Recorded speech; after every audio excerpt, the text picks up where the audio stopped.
Ciao ragazzi, this is Katie Portanova, and you're listening to Florence and Me. I'm a lover of stories and all things Italian, and I'm going to bring you all that in this podcast. My intention is to inspire you to step out of your comfort zone and explore life and travel the world. Join me as I tell you my story and many others about Italy and my love, Florence. Andiamo! Ciao tutti! Today is Travel Tip Episode Day. Yes, I've just started this series. Today we're going to talk about driving in Italy and also train travel. Let's start with train travel, because trains are a more common mode of transportation for tourists and as well as commuters in Italy. So, train travel. I'm going to go by the tourist perspective, obviously, because that's who I think are my clients that are listening right now. When you arrive at the train station, for example, Santa Maria Novella in Florence, there is a room full of self-service machines to purchase your tickets. There's a room, and I think there's also, the last time I was there, I think you can still go to the sportello or the window and talk to an actual person. But it's probably easier for you, especially if you know the name of the city, is to go to one of these machines if you don't speak Italian. There are other self-service machines in the main hall when you walk in the main front doors of the station, which is the main doors is the one facing the church, Santa Maria Novella. Anyway, you'll get what I mean when you get there. Since I left in 2013, the whole train station experience has changed. There is no way for you to stand on any binario or platform if you are not getting on the next train. So there is security everywhere. So, which is great because the station used to be a scary place. I'll be honest. I didn't like going there at night. But anyway, going back to the machine, when you go to the machine, you choose what language first that you want to do your purchase in. And then you go on to choose like where you're going, from where and to when. So it doesn't necessarily have to be from Firenze. Maybe you need to buy a ticket from Rome to something. But usually I think it defaults to wherever you're at, whatever station you're at. So from there, you can choose from a plethora of different trains. You can choose the Regionale, which is the slow train, the Intercity, and then the Frecciarossa. And Italo is a different train, which I'll talk about it in a second, which I have not actually traveled on, but I've heard great things. So the thing that I would like you to keep note of, especially when you are looking at this in a rush, because you want to make sure that you are actually getting the right train ticket for the right time, and also if there is making sure that you don't have to change trains, which is something that people don't recognize on the screen. So I'm going to pull up an example for me to explain to you, because I need to see things. I am very visual. So I'm going from Firenze, Santa Maria Novella, which comes up as S.M. Novella. And I'm going to go to Castelfiorentino, which is where we're going in September. This is what my clients will be typing in to get their train. And I'm going to pick the date. So the date I'm going to pick is the 24th, which is the 24th when we are, we're supposed to be meeting. And I'm just going to go one way. And I'm going to search and see what comes up.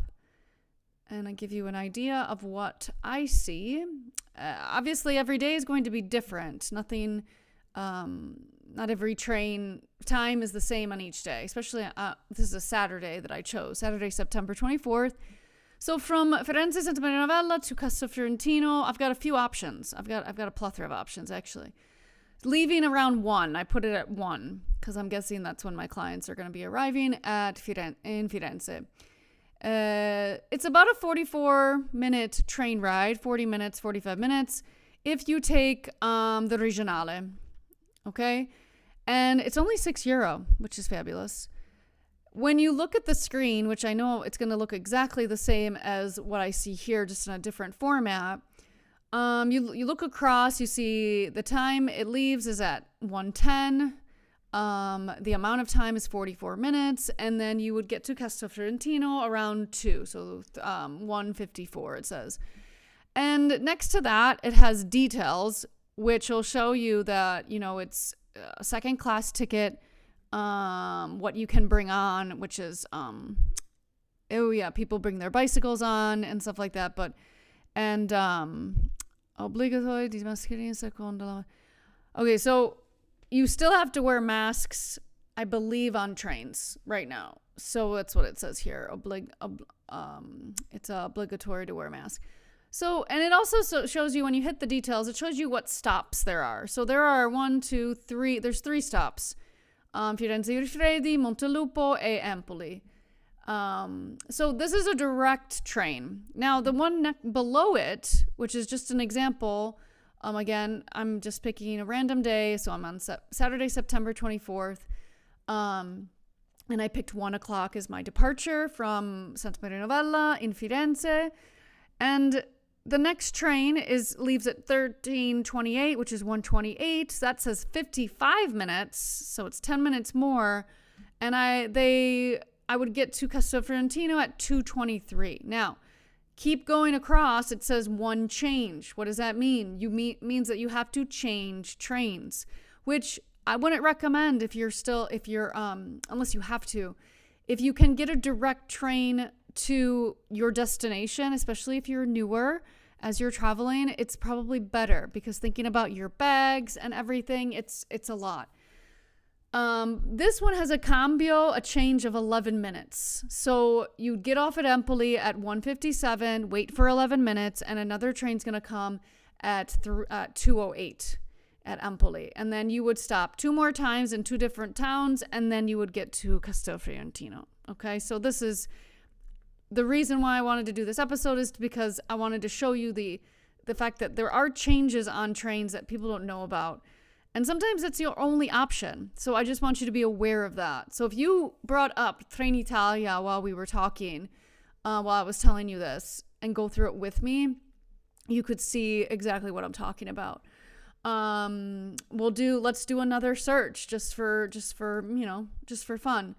Let's go to Castel Fiorentino. Let's go Castel Fiorentino to Rome. Let's say you're leaving my retreat in Castel Fiorentino and you have to go to Rome, and you don't want to go back to Florence, which you're probably going to go back to Florence, to be honest, because there is no Frecciarossa, which is the fast train to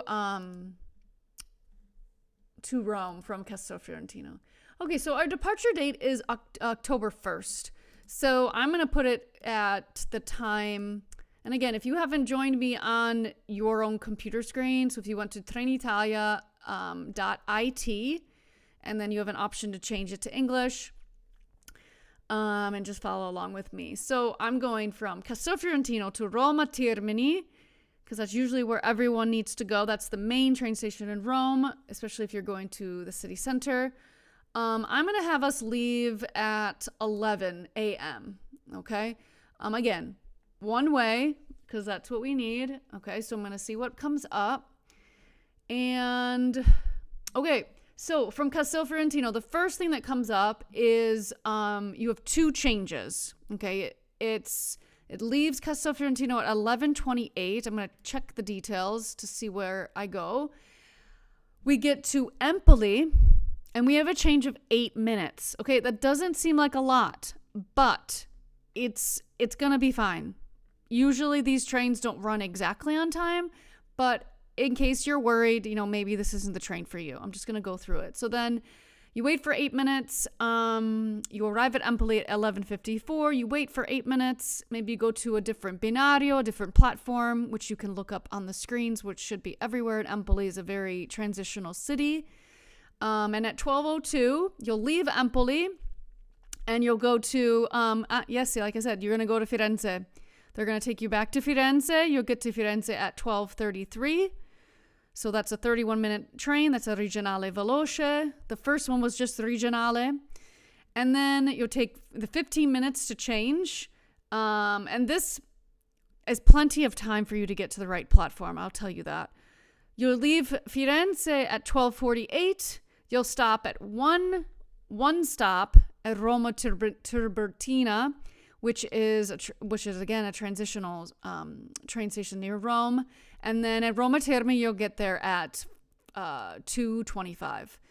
And this was an hour and 37 minutes. Okay, so total, it's 2 hours and 57 minutes. If you chose this train, okay, so I'm going to go to the second one. The second one has one change. So you're gonna find that you're probably going to want to do at least one change if you're going from a rural city to a bigger city. For example, Castelfiorentino is a small town.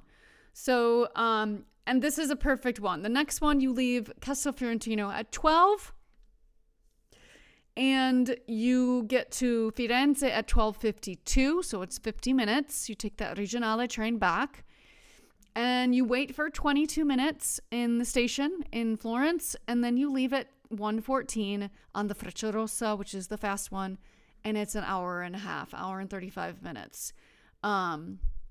So that's just for you to understand the difference. Now, difference in price, you'll see it. The one that I just told you is a Regionale and a Frecciarossa, and that's €50.90. So it's quite expensive because you're more on the Frecciarossa.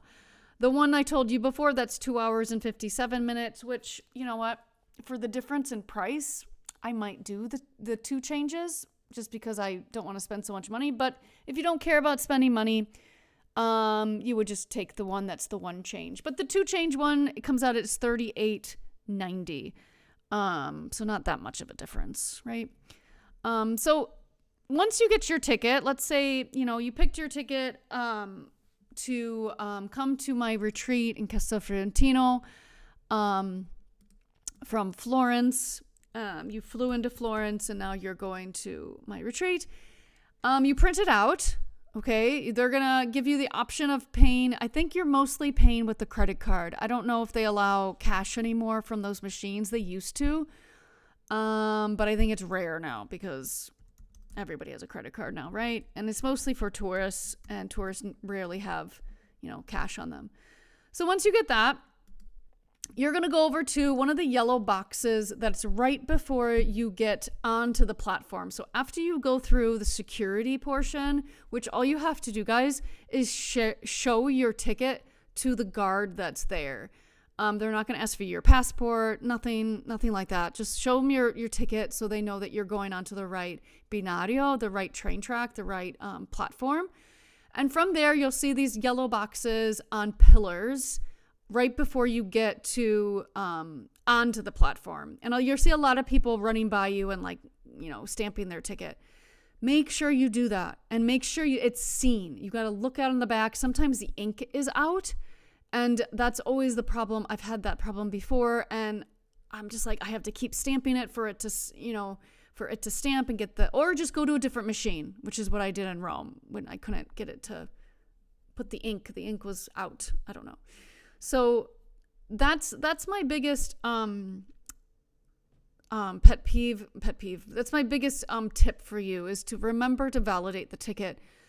Now, from what I heard from people that have bought tickets online before they have arrived in Italy, my aunt did this and she said she didn't have to validate her ticket. Now, I have never done this. So because your ticket is on your phone, you probably don't have to, there's no way for you to validate it unless there is a scanner, which I've seen a few of those on top of the yellow boxes to validate it. But again, I'm not too familiar with it. I'm really old school, and I know I'm comfortable with the trains now, so I don't feel the need to buy the ticket beforehand, because there's always trains, unless there's a strike, which is my next tip.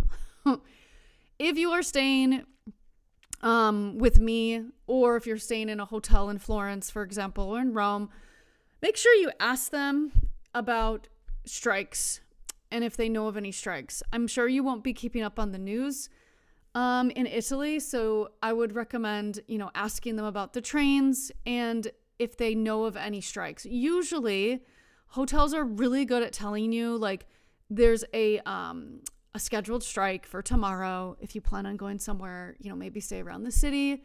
It's only lasting for the morning, and then the rest of the day, the trains are on track. The thing is like, the strike scares people because they take away some trains, but yet they're still running trains. So it's just a less amount of trains that are running.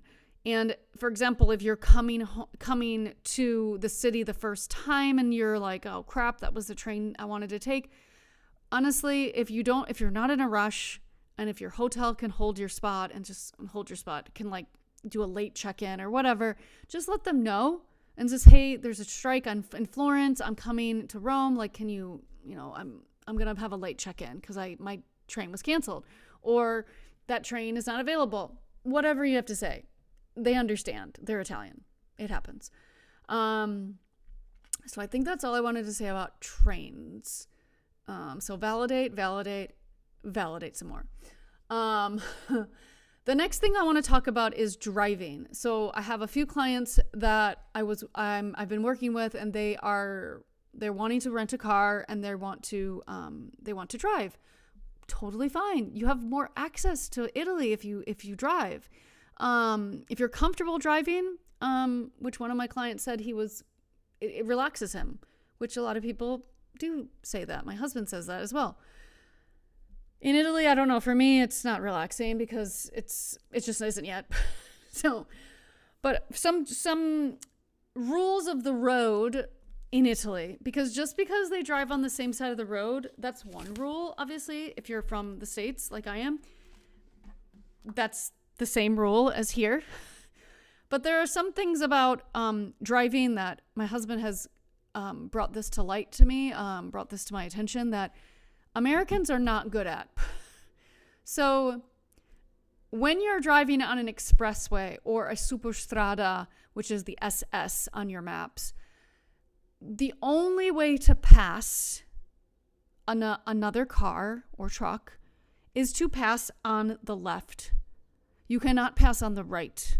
Now, another thing that's not like the States, there aren't police officers everywhere or carabinieri on those roads, because once you've been there and there are no shoulders to these roads. So where are the cops going to be? I don't know. So do not pass on the right. Do not zigzag between cars. It's a no-no. It's a rule, and it's a known fact. And when you drive, if you are in the left-hand lane and somebody's behind you, get over to the right. Just like in the States, get to the right lane. That's the slowest lane. Superstradas are usually 2 lanes, okay? So yeah. And when you're on the autostrada, it's the same thing. If it's 3 lanes or 2 lanes, mostly they're 2 in Tuscany, but sometimes they get to 3 when you get to Rome. Again, go to the right lane when somebody wants to pass you. And you know what they're going to do? They're going to ride your ass and blink their blinkers until you move over. Okay? And just be kind. Okay? That's just the way they do it. If you plan on going at a certain speed, I would just stay in the right lane, because they're just going to pass you if they need to go faster. Okay? Just stay in the right lane. And speaking on speed, they have these speed traps, which they're called, if you have your GPS out when you're driving, they're called autovelox in Italian. But if you changed your GPS to English, definitely you probably already have it in English, it's going to say a speed trap reported ahead. So when that happens, try to figure out what the speed limit is and go down to that. Because Italians do not, once they know, you'll know when there's an autovelox, is everybody will slow down past the autovelox and then speed right back up again. Because there's no police, I told you. Like, they're not like here, adamant about catching you going too fast. So, speed traps, okay? The speed changes also change quickly. So on a curve, it might be one speed, and then the straight shot, it might be another.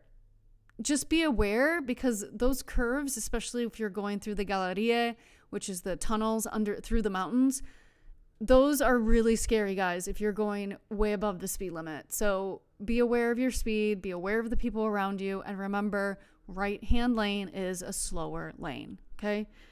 The other thing that I realized when I was driving in Italy and with my husband is that the exits and enters into an expressway or autostrada, they're very short, incredibly short. So you have to get up your speed quite quickly and move into traffic like ASAP. There's not a long merge lane like we do have in the States, especially outside of Chicago, when we have those long exit ramps that take you time to like slow down. No. The exit ramps in Italy are usually a curve, so you have to slow down like immediately. And then you come to a roundabout, and anyway. Another fact that is just incredibly it's a little bit what's the word? It catches you off guard, especially when you first exit. Let's go say you're exiting to Castel Fiorentino. Like, that exit is short. And then all of a sudden you're at a stop sign or at a roundabout, and just be aware. Eyes peeled, for sure. The other thing is, when you're on an autostrada, they have what they call the telepass. Now, the telepass is like in the States, like the tolls. Okay, it's a toll. Usually with rental cars, they won't give you a telepass, but maybe you have one. I don't know. We've never been offered one. I think you definitely have to pay extra for it. But what's nice about these, the tolls and the telepass, telepass is when you can go in, like enter without stopping. Like it's like in Illinois, we have the I-Pass that you can go through the tolls easily. But these tolls, which is nice, they have 3 different options. The telepass, which you probably won't have as a tourist, using your credit card, which says carta on the sign, or there's a sign with like, it looks like change, like coins. So you can pay with cash or with your card, which Stefano and I just paid with a credit card, and it's so much easier than trying to find change, especially if you just arrived in Rome and you're driving through the tolls.